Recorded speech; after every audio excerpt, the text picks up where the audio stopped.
the first person I've shown it to. Would you care to see it? It would be a great pleasure. Please, follow me.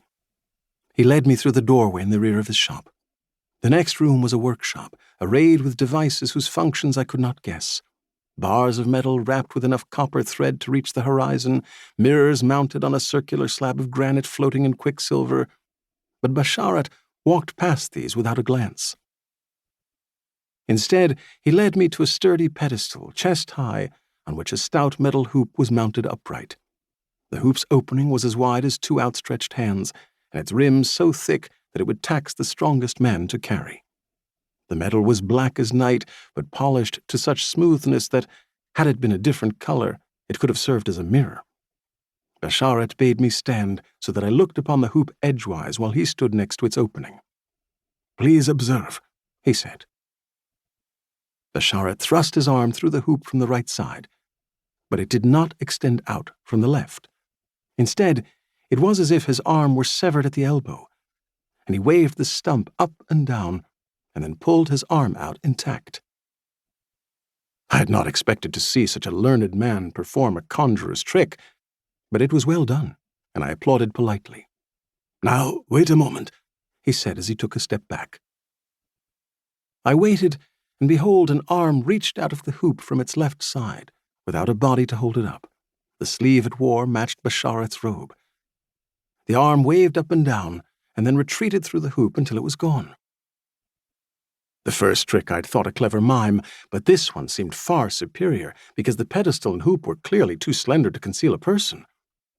"Very clever," I exclaimed. "Thank you, but this is not mere sleight of hand. The right side of the hoop precedes the left by several seconds. To pass through the hoop is to cross that duration instantly." "I do not understand," I said. "Let me repeat the demonstration." Again he thrust his arm through the hoop, and his arm disappeared. He smiled and pulled back and forth as if playing tug-a-rope. Then he pulled his arm out again and presented his hand to me with the palm open.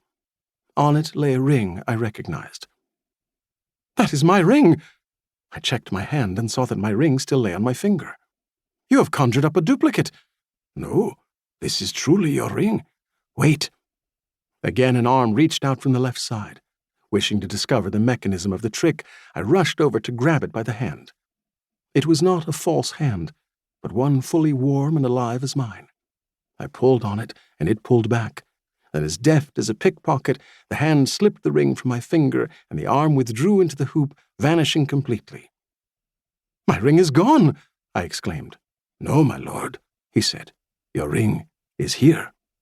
And he gave me the ring he held. "Forgive me for my game." I replaced it on my finger. "You had the ring before it was taken from me." At that moment an arm reached out, this time from the right side of the hoop. "What is this?"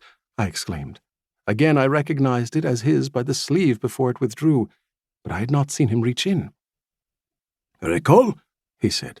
"The right side of the hoop precedes the left." And he walked over to the left side of the hoop and thrust his arm through from that side, and again it disappeared. Your Majesty has undoubtedly already grasped this, but it was only then that I understood. Whatever happened on the right side of the hoop was complemented, a few seconds later, by an event on the left side. "Is this sorcery?" I asked. "No, my lord. I have never met a jinni, and if I did, I would not trust it to do my bidding. This is a form of alchemy." He offered an explanation, speaking of his search for tiny pores in the skin of reality, like the holes that worms bore into wood, and how upon finding one he was able to expand and stretch it, the way a glass blower turns a dollop of molten glass into a long-necked pipe, and how he then allowed time to flow like water at one mouth while causing it to thicken like syrup at the other. I confess I did not really understand his words and cannot testify to their truth. All I could say in response was, "You have created something truly astonishing."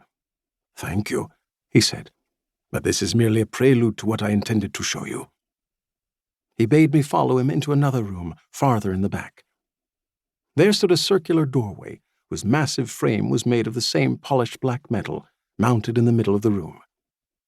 "What I showed you before was a gate of seconds," he said. "This is a gate of years. The two sides of the doorway are separated by a space."